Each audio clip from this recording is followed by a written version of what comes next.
Hey guys, today I'm going to show you how to fix Premiere Pro export error compiling movie. Now look at the error window and see which timecode it is indicating and go to the timecode on your timeline. For example, for my video, the error is showing up in here according to the error window. You can then try to select that clip and see if you have applied any heavy effect, and you can then try to remove the effect if it is not needed, and you can then try exporting your video again.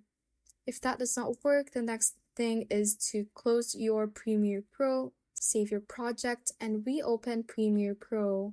Open your project again, and you can then try to re-export your video, and it is recommended to try a different file name and export your video. If that doesn't work, the last thing is to restart your computer and try exporting your video again. Thanks for watching, and if you found this useful, hit that like button and subscribe for more videos like this.